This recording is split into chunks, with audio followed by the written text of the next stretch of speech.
Fellow tennis nerds, I hope all is well. Today I'm joined by Lavie Sak, founder of ADV Tennis and very active in giving back to tennis.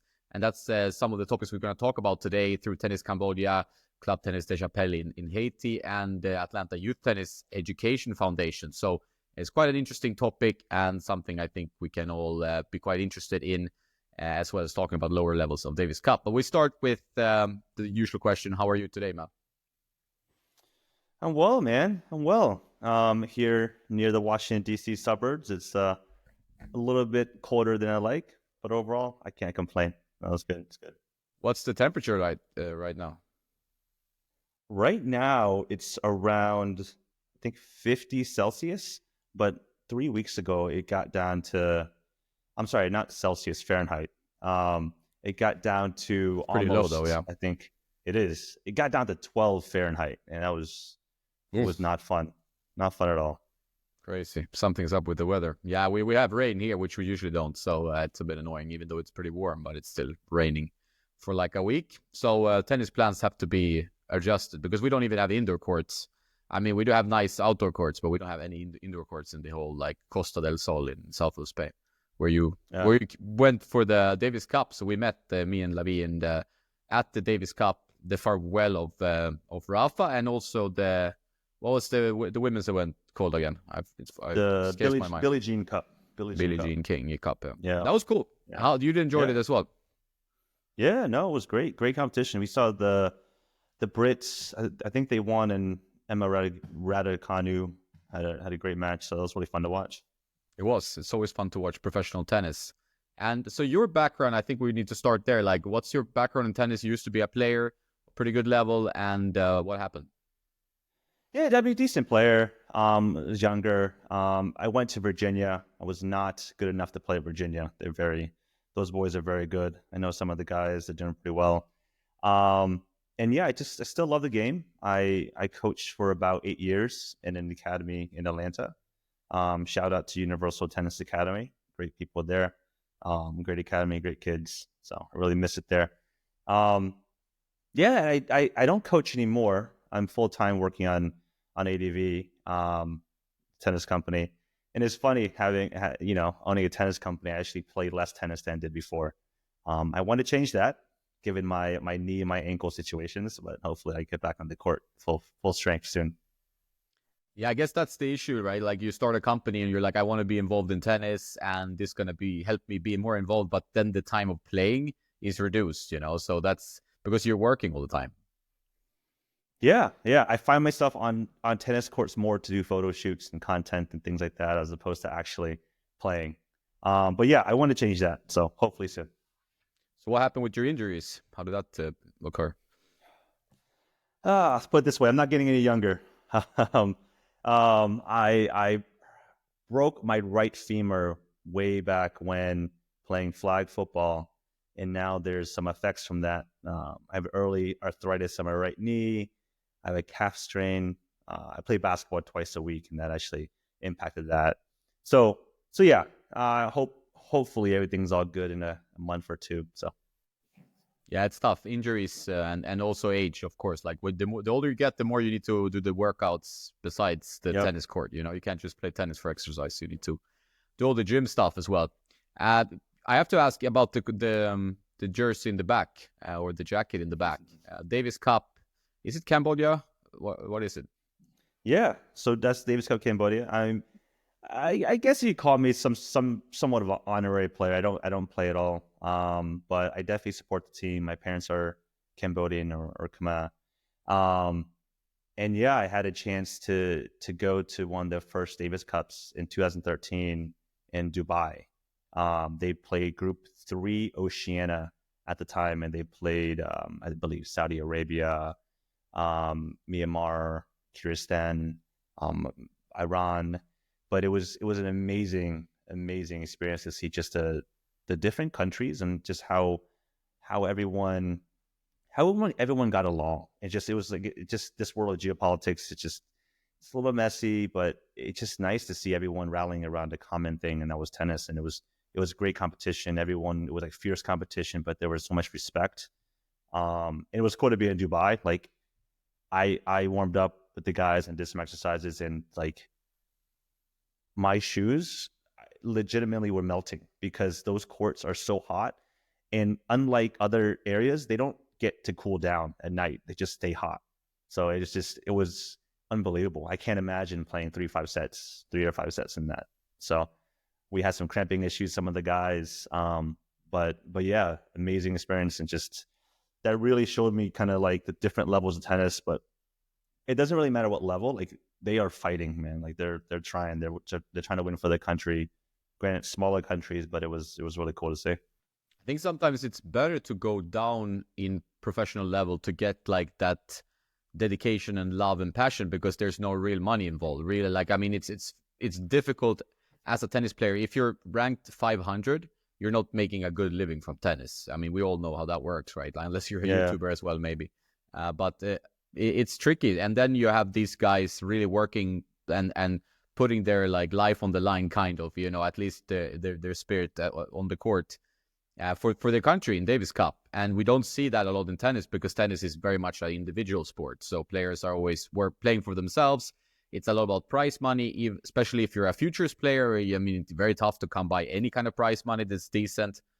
So it's like also about traveling around the world chasing some ranking points, some money. So it's nice to see this kind of country spirit, and especially like when it's kind of amicable, that the countries get along, and it's like a good spirit. And did you notice that it's kind of a famous spirit that Davis Cup brings? Yeah.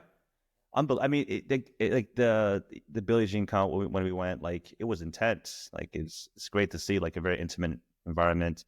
Like you don't have the kind of bells and whistles at these lower like group 4, group 5, group 3 levels, but the passion is still there. It's just very clear. And you get the flags waving and stuff. It's the same feel, just maybe a little bit less volume overall. So. We want tennis to do well in countries where it hasn't maybe historically been very popular, right? Like I don't know the story in Cambodia, but when we see tennis like growing in the Middle East or in certain parts of Asia where it hasn't been popular, it's nice. You want the sport to do well, but it's sometimes an uphill battle because it's kind of a money-driven sport. You need like a coach is expensive, rackets are expensive, bags are expensive. Everything around tennis is not cheap. Court time and so on. So it's nice to see these countries like grow the popularity of the sport a bit.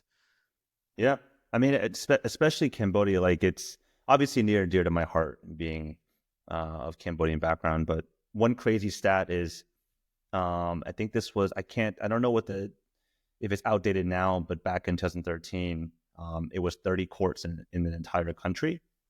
I know facilities that have 50 courts, right? Obviously a bunch of facilities have more on that. And I don't think it's grown that much. And it just shows you like tennis in Cambodia and Southeast Asia overall was pretty strong.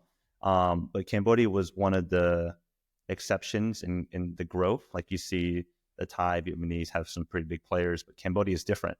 And I think the big reason for that is because of the war and the genocide that happened. It essentially reset their country.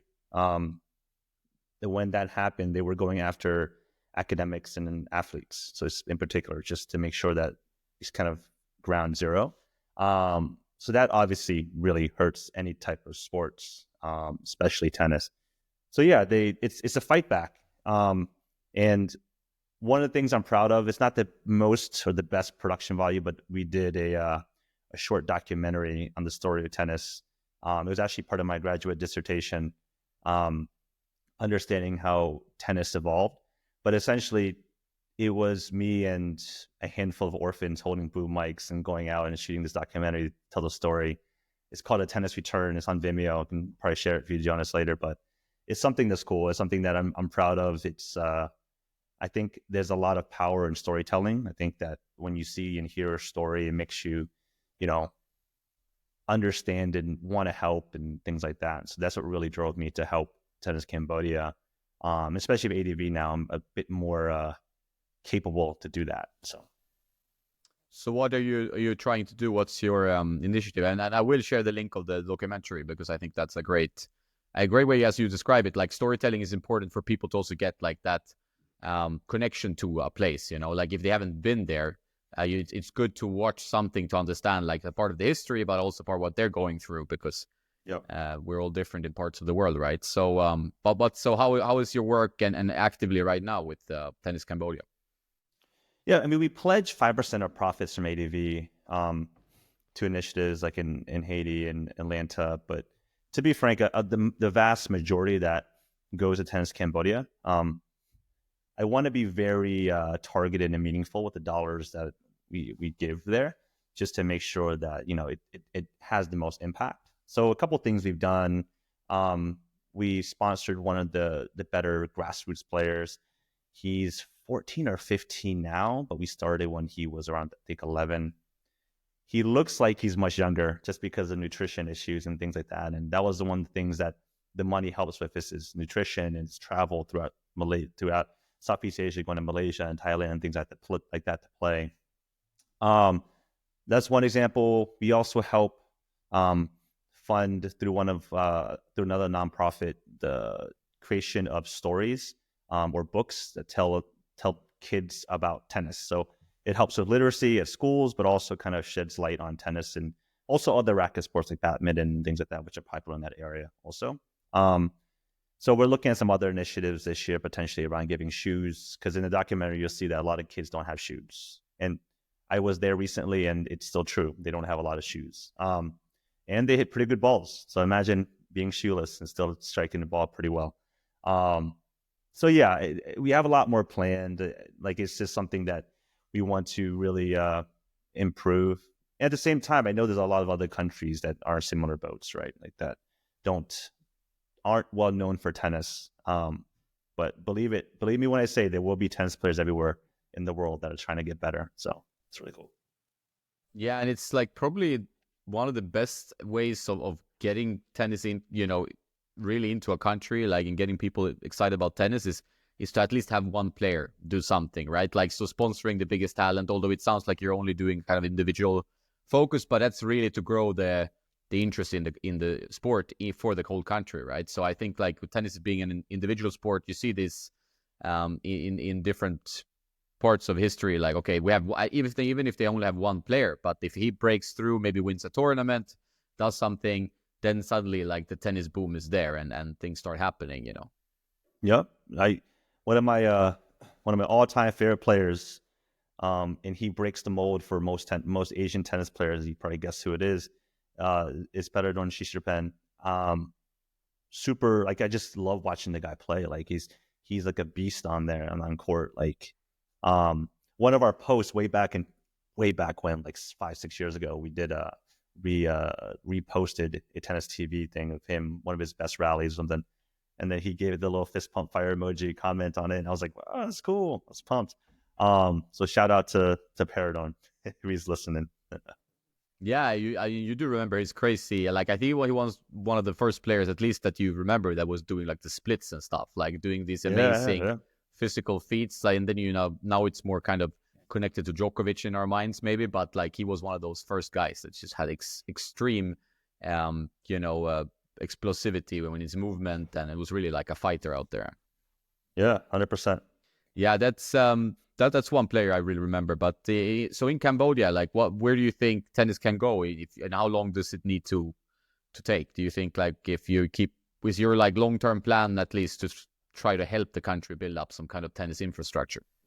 Yeah, it's hard. It's hard, man. Like, we don't have obviously enough funds to really help them grow. We can help in some initiatives, but they really do depend, and much like other federations of smaller companies and even some bigger countries, to be honest, like, there's just not enough money to fund the players, facilities, and things. So it's tough. I think the key is building the right infrastructure, bringing the right people in, the right personnel on the ground, because external influences like ADV can only help so much, right? I think building that in-house correctly with the right people, bring the right coaches in, getting the right player development in, getting the right level of budgeting, financing to make sure that travel is appropriately spent or budgets appropriately spent, things like that. I think that all go into it. So I do want to help, and we'll try to find more creative ways to do it. But at the end of the day, I think there's bigger sponsorships that will probably really be helpful. More ITF intervention that always helps. They've been helpful with Cambodia in the past. I think they are in the future too. But yeah, I think the governing bodies need to help. Overall, I think there just needs to be some sort of, I don't know, restructuring or change within those ranks. It's just so hard, like for these smaller countries to get a foot. Unless, like you said, you have that big star who brings attention and brings money into the country. Like Thailand, I think they play Group Two. I know the Ratatawana twins, they're great guys. They kind of brought kind of some fame there, also more publicity, as they're kind of one of the better doubles teams like 5 6 years ago or so. But yeah, it's tough, man. It's hard to answer a question. We want to do what we can. And that being said, I also want to explore other countries too. Like it just so if anybody, honestly, if anybody has really interesting initiatives or similar stories that um need some funding, and again, not huge amounts of funding. We're not as big as the Wilsons and things like that, but we definitely want to help out.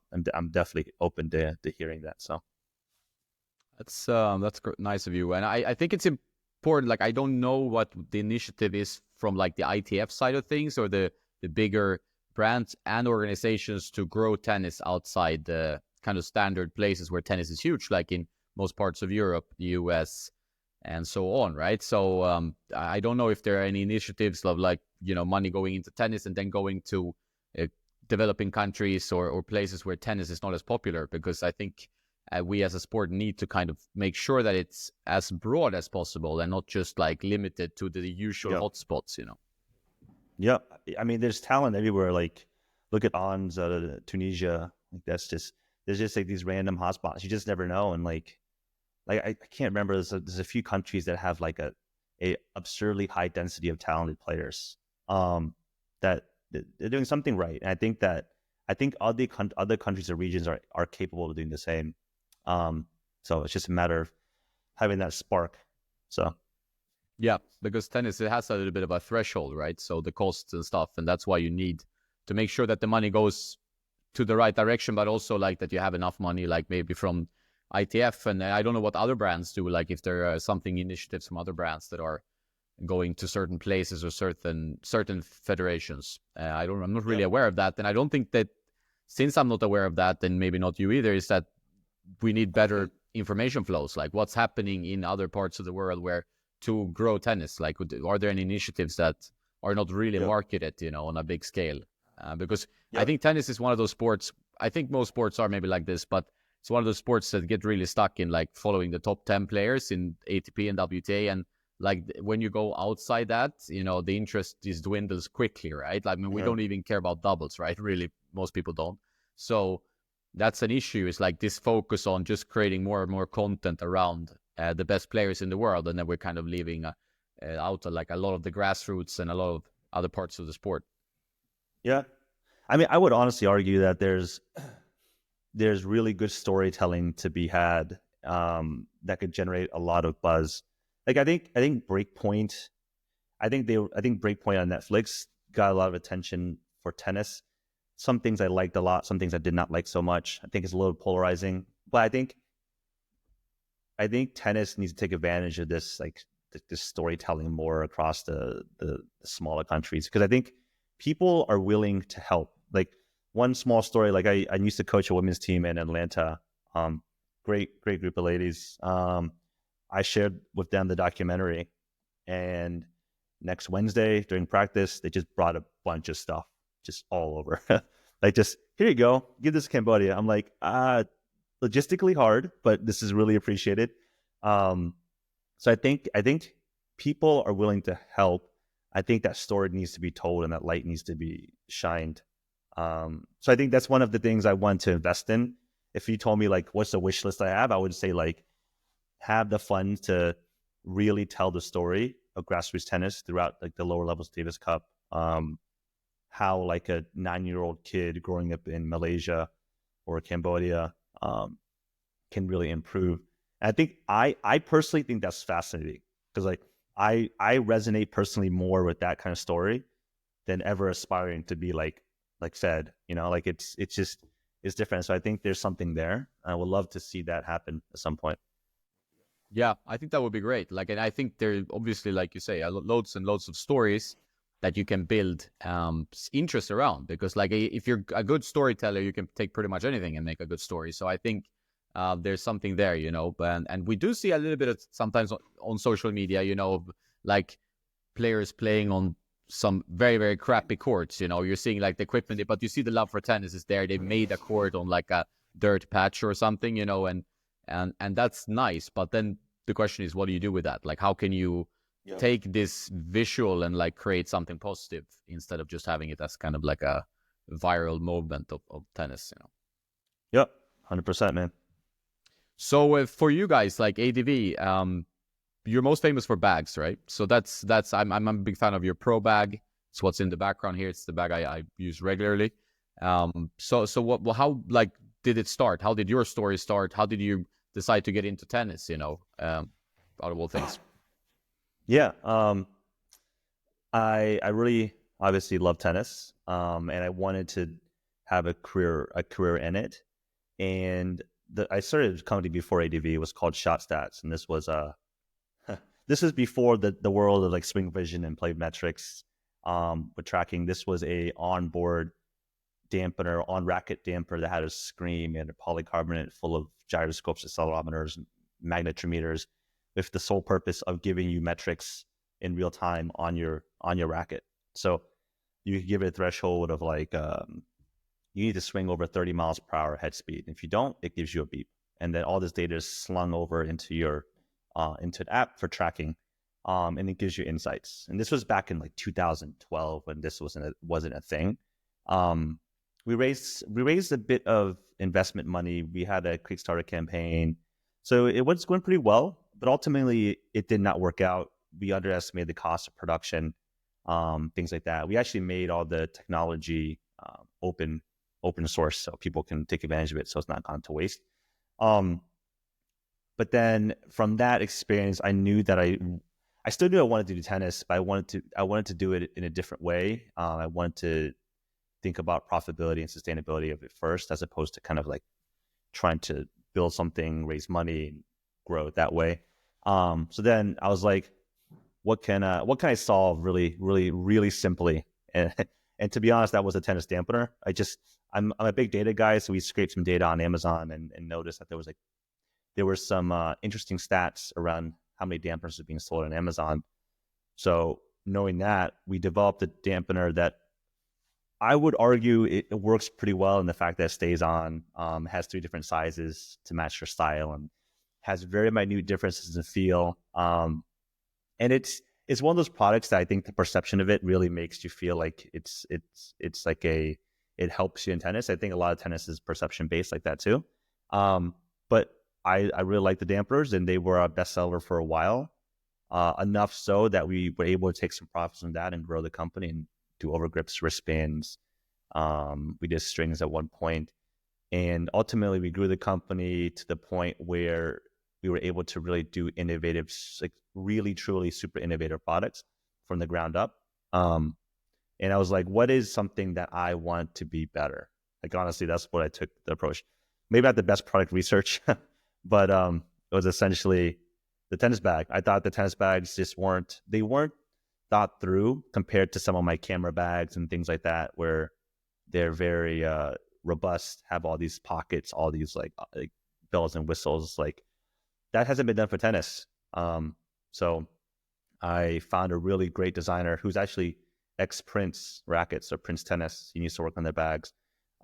And he told me like the briefs and things like that, they weren't so detailed as mine. Like I gave him the world like to help design after all the different problems I had. And then, yeah, that's how the first bag, the Pro V1, came out.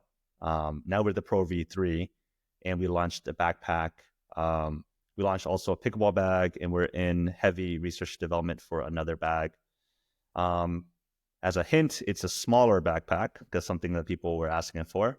But yeah, we're super proud of the bags, and I think I use them every day. I use my backpack every day for office and sometimes on the court. And yeah, it's been a fun journey, man. So, like, when you started designing the bag, like, did you think of all the things that annoyed you with, like, current bags? I think the most famous thing about, like, tennis bags before like smaller manufacturers and smaller like up and coming brands like yourself started coming was that it's like, okay, it's a big bag full of logos and quite colorful usually, and they have the same functionality. Like they would put like maybe one or two thermal pockets for the rackets, and then one big middle pocket, and that would be pretty much it. Like sometimes they would have a shoe pocket of some kind, but it didn't seem, and that they would have like, okay, monster big size or like 12 rackets, or it would be like a small one, and the quality would be a little bit so and so, and it felt like something they came up with just like as an afterthought, like, okay, we have to also make some money, or we should brand something so we have the logo out there, but we're not going to put a lot of the effort into this. That's always how it felt. Maybe it's changed a little bit with all the up and coming brands, but overall that was the feeling I had at least. Yeah, I don't think bags were like a big point for big companies. They had rackets, right? We're not going to venture to do rackets, and like Wilson and Yonex have great rackets. I play with Yonex. I just don't think that they would invest the time. I don't think it should worth as much for them. That being said, Wilson's come up with some pretty cool bags that I like some of the materials and things. But for our design process, we wanted to look at first. One of the things is aesthetic, right? I don't like billboards. I don't want to be a billboard for a brand. Even my own brand, I don't want to be a billboard. I want the bag to stand out for itself. So it's very minimal branding. Like I think you have the Midnight. The Midnight even has like even smaller branding. It's very very minimal, but I like it. Like it's like the logo is kind of there if you look at it, but it's you have to almost search for it. But the bag, like you said, the bag stands out on it itself. So if people see it, they'd be like, oh, well, what's this bag? This looks cool. This looks like a sleek bag. People ask me instead of like seeing the logo, which has a stronger connection then, like that, then there's more likelihood that they will buy that product than if it's like just a huge logo everywhere. I just feel like that, it's like better to get asked about it. No, I agree. And we left a lot of real estate open for people to brand it themselves. Like you can do a screen print, like for the backpack I use, we just did a screen print of Tennis Cambodia. Oh, that's right cool. There. So it's very conducive for that. So aesthetics is one thing. We really want to have great materials and hardware. So the zippers are all YKK. So the well-known Japanese company makes zippers. Like I think from size 3 to size 10. Size 10 is like the same as like luggage, really good travel pro luggage. We use Coder nylon. I think one at 700D. Maybe don't quote me on that. That's the thickness level of it, but essentially that material it's something that's more, you can think of it as like what Patagonia would use in some of the bags and the jackets and things like that. So it's definitely not the typical kind of nylon feel. So we wanted to work on aesthetics, materials, durability, but then also just the next one is features. Like I come from a tech background. I did 12 years working in product. And what I've learned is iteration is great. Like you just like want to keep on asking the questions, making it better. So that's why we went V3, right? So V1 had some of the core features, which is a cooler, the hooks, shoe, sweat pocket, ventilation, all the type of stuff.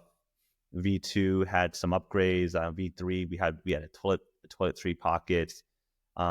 We made the hooks better. We have a new and improved hidden pocket. I'm not sure if you even found that yet, Jonas. It's really hidden.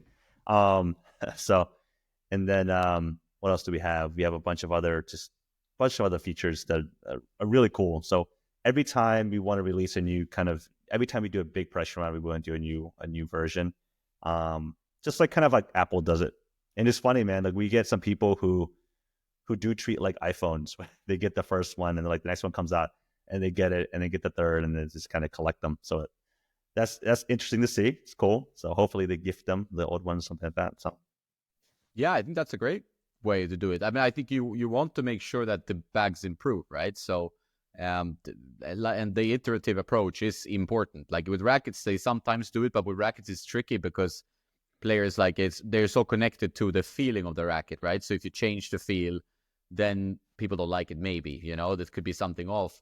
But when you have a product which is like the functionality product, like a bag, you're like, okay, this bag is great, but it needs maybe this, or it could be improved. So how do you work with customer feedback? Where do you collect all the feedback, and do you have like a process for that of like what feedback to use for your next iteration? Yeah, we do customer interviews virtually. So I have a calendar link that I send to folks. Um, and yeah, we ask a lot of questions. We ask current customers what they like about the bag, but more importantly, what they don't like. We ask them how they use the bag in different ways, like more workaround ways to learn. Like one good example is one coach told us that on the pro, on the other side with the one sleeve pocket, he couldn't fit a manila folder. He has like papers to give to his kids, and it just wouldn't fit. And I was like, oh shit, it doesn't fit. And then the top lip was just seamed a little bit lower. So all I did was just move the seam up. So now it perfectly fits a folder. And it's small things like that that I do want to care about, and it just makes a big difference when you do, in aggregate. So yeah, a lot of customer feedback. We do surveys, try to get overall feedback about what to do next. Brand new features that people like, things like that.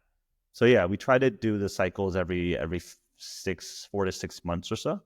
But definitely, if folks have really cool ideas on features they want on bags or things like that, just please reach out to me. Always happy to hear it. So How passionate are people about bags? It's something I think like is increasing, right? Like I what I've seen from, I mean, people are pretty obsessed about their rackets and maybe checking out new strings. You know, more products are coming out every year. But also like the important part is the bag. And we have like a situation where, let's say you're playing a bubble out racket and you have a bubble out bag. And that's like a bag that just tagged along with the racket, or like you just bought it on as a side note. But then you want to move to the blade or a Yonex racket, and you're like, okay, I can't have a bubble out bag and a Yonex racket, right? So it is sensible in a way to be like, okay, I have a neutral bag that I like, that works, yeah, you know. And then if yeah, you're changing racket models, you don't have to care about that. You don't have to like reinvest in a new bag the whole time to match your rackets, because then you also get this like, am I a fake pro? You know, like this is, some people look like they're Roger Federer and then they can't hit the ball. You know, this is kind of classic club level situation. yeah, yeah. I don't. That's a huge thing, man. Like the loyalty, like the having like offering a neutral bag, like that does actually come into play quite a bit. People have mentioned that, and I just think people want something different. Like I think there's, as much as there's loyalty, I think that people embrace the difference. Like it may be just like a sample of one. Like I don't know if, I think this is way back when the Beast string came out. Like it was just like this hidden brand. I think Prince was behind it at the end of the day, um, or Babel. I'm not sure, but it was so like intriguing. It's like, what is this brand? Who is it? Who is this all about? Like it's just, there's like that level of intrigue, that I think that our bags give off. That I think is really, it's interesting, and that's something that I didn't really think of initially, but I think came about. So Yeah, I think so. And that also like that there is an iteration process. So it also looks like, okay, oh, they will keep improving because it's already V3. Like that sends a message to the customer that you are working on something new, and that's always trying to take customer feedback, as we talked about, and improve it. You know, I think that's generally a good thing, that people respect. That it's like, okay, this is the evolution of the previous one. You know, and it's even better for you guys, obviously, if they keep buying like a new bag, because they're like, oh, I like this bag, but what's new? What's even better in this mm, one? You know.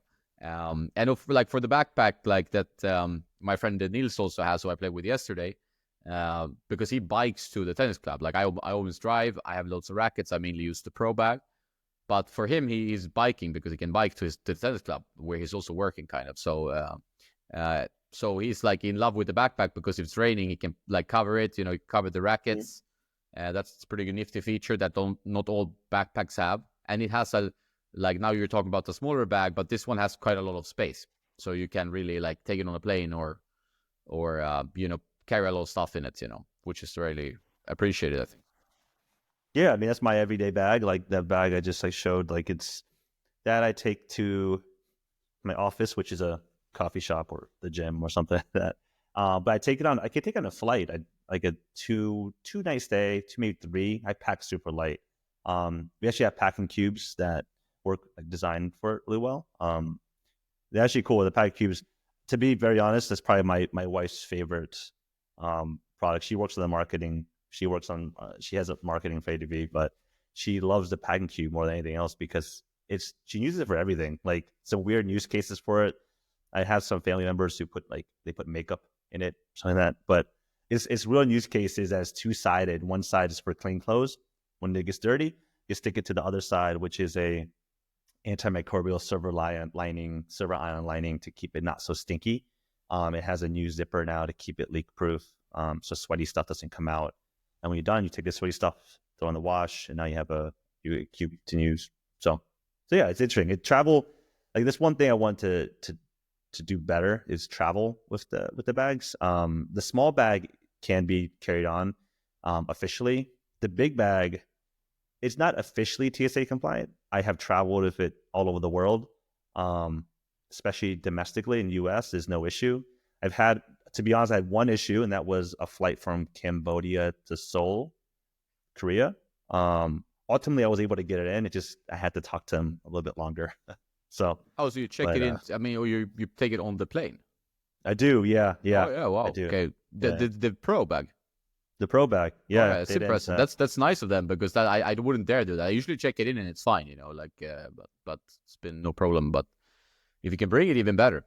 People are very iffy about putting rackets in a racket bag and then checking it in because you've seen the horror stories of players like they go into tournament and like they have 6 cracked rackets when they open the bag. But I usually check in like a heavy duty luggage, and I put the rackets in that one, and then I put clothes and stuff in the tennis bag in case I need a tennis bag during my trip. So, I mean, obviously it's 2 bags, but yeah, it's a bit tricky sometimes to put rackets in a soft bag.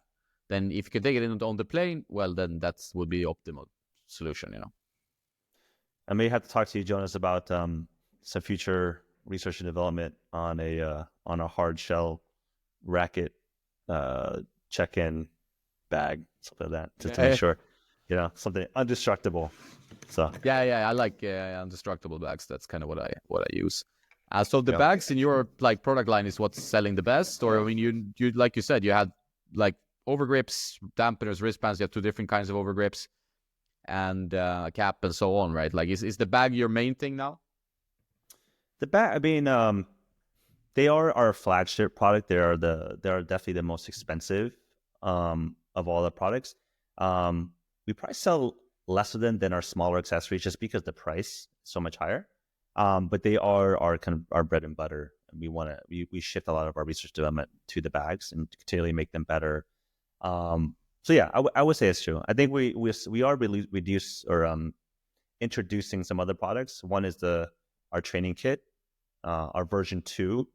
So the problem I had when I was a coach is I could tell family A, B, and C to get item X, Y, Z, A, B, C, all that stuff, right? And just like get the wrists, get a jump rope, get this. So come to class 10 minutes early, and do your warm ups. So you have to waste time. And the problem was like they would go on Amazon, they would ask me a lot of questions on what to get, what resistance level of the band to get, and it would end up costing $100 or something like that.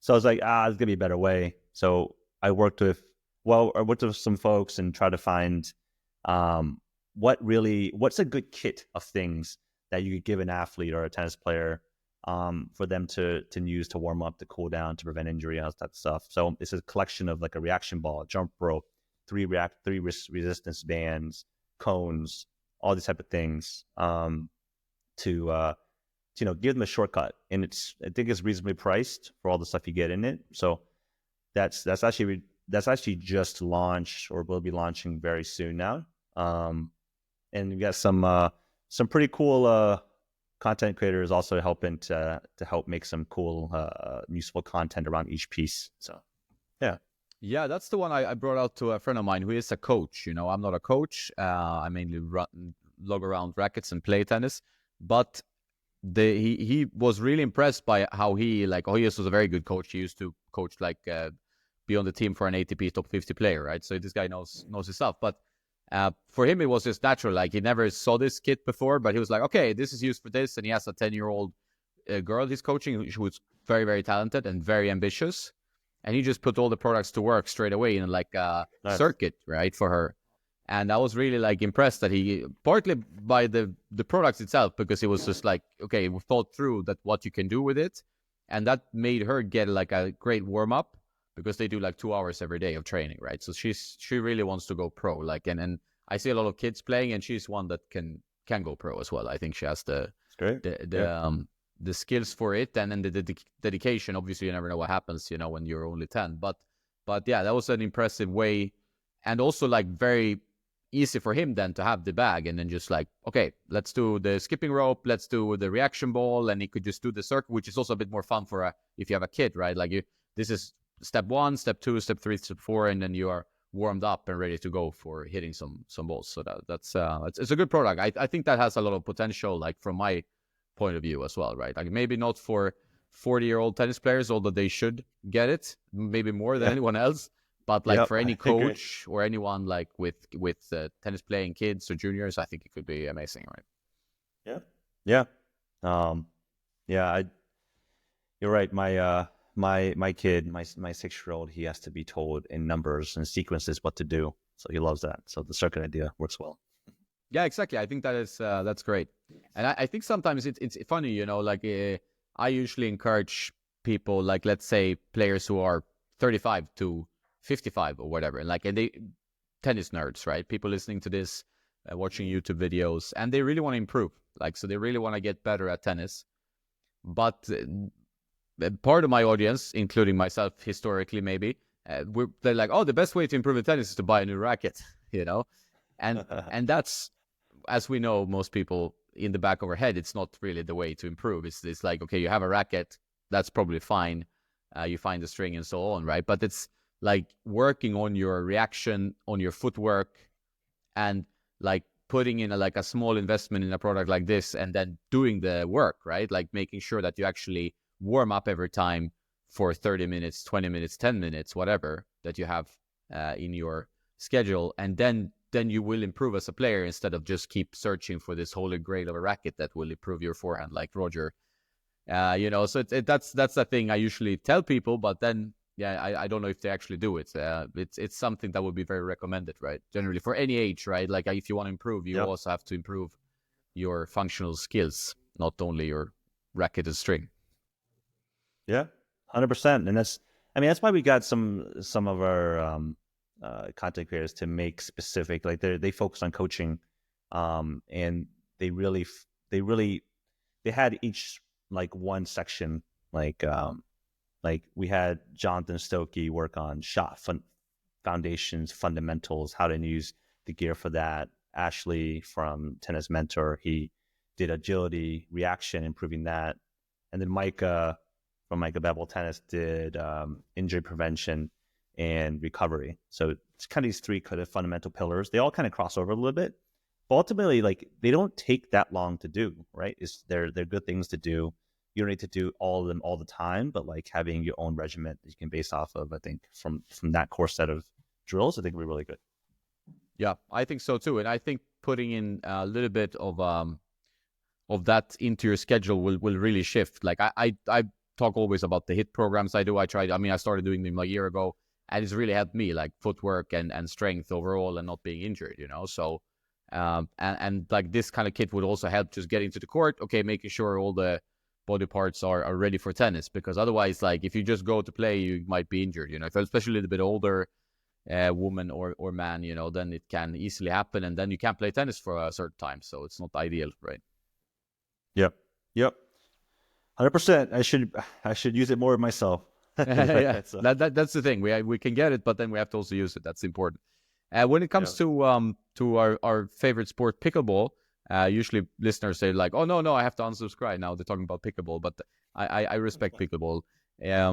So like your bags around pickleball, have you been able to kind of crack that market? Do you see pickleballers being interested in?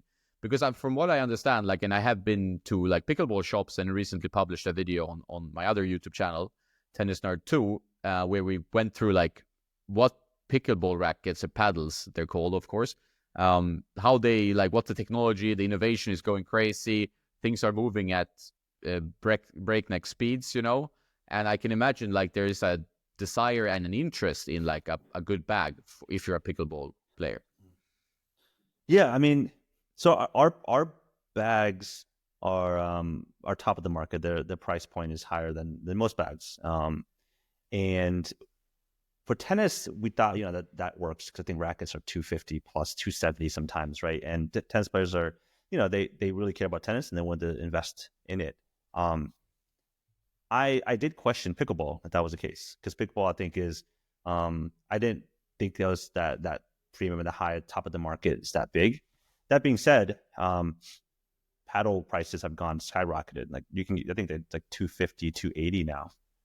Some like a single paddle. And what I've learned also is that people like tennis players restring, but in pickleball you actually need to get a new paddle if it gets delaminated or things like that. They want to try something different. So it's not surprising to see a someone who's I guess a pickleball nerd have like 8 to 10 paddles. So we did get into the pickleball bag space. It's called the Pickleball Pro. We did a Kickstarter last summer. It did pretty well. And yeah, that bag is very unique. It opens like a clam. It holds up 10 paddles. Has inside or interior and exterior cooler access.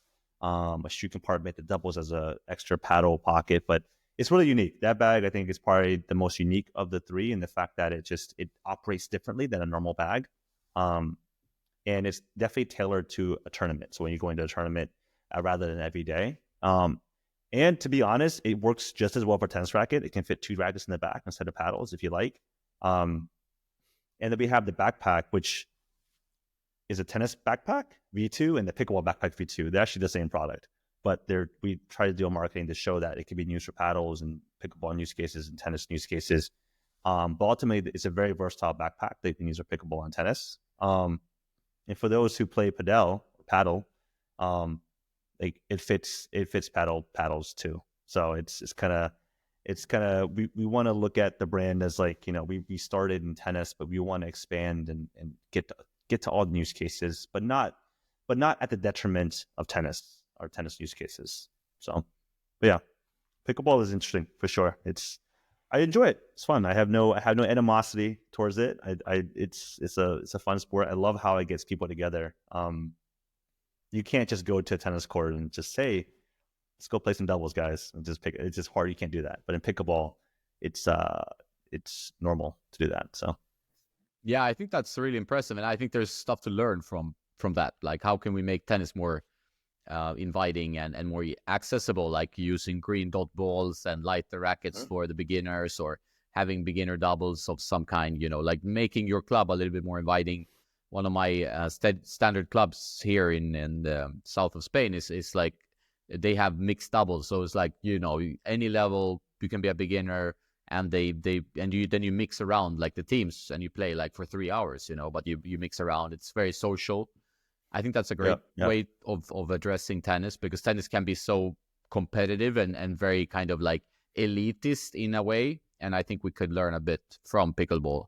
And what you said about the pickleball paddles is quite interesting, because I learned that like when I went to California in November, is that like the paddles really go dead. I mean, some thermoform paddles, they actually become more lively, like strings. But overall, most pickleball paddles go dead. And it doesn't take that long. Like, I think he told me like a pro plays like one paddle per tournament. So after a tournament, the paddle is dead. So I don't think people know that. I think you can just buy a paddle and use it for like 5 years. But it's a sport that requires reinvestments, in new paddles. And with tennis, you can buy a racket. And let's say you're not like you're a doubles veteran player, whatever. You put some string and you play with it for 20 years. 10 years, it's happened. You see it, But here you actually need to get new paddles, because they start going dead out after a certain time.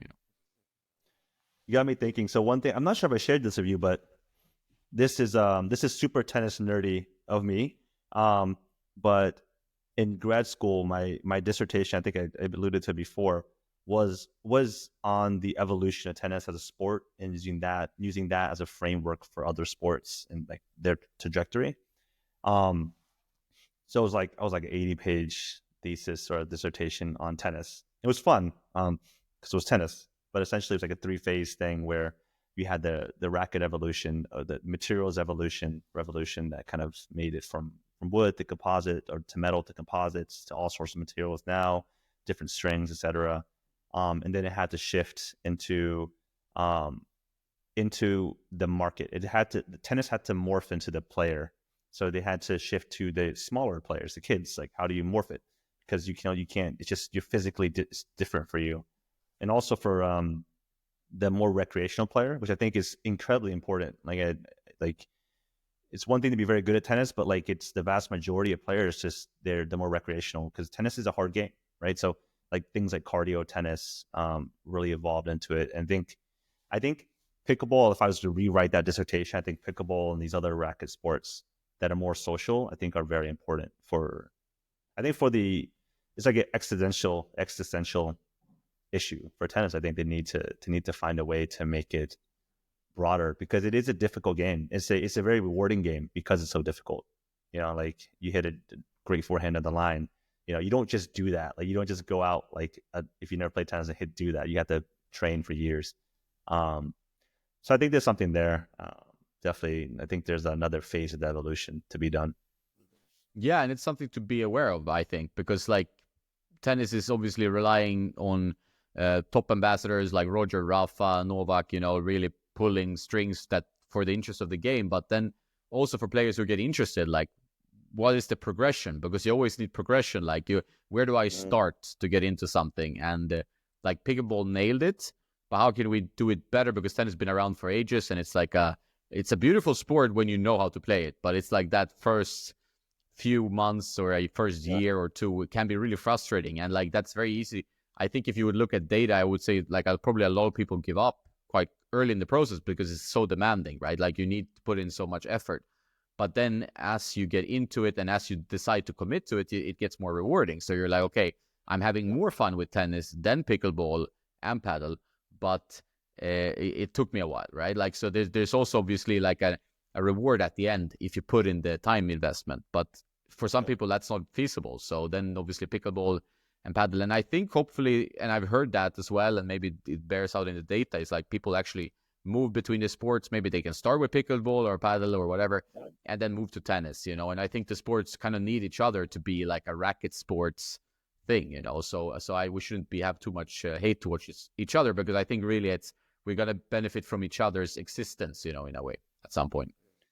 Yeah, 100%. I think a collaboration or cooperation between the sports to be very good. Not to go on a tangent, but I think there's also a collaboration between or coordination between ATP, WTA. I think that could be very beneficial also. But yeah, I think tennis has some things to figure out there.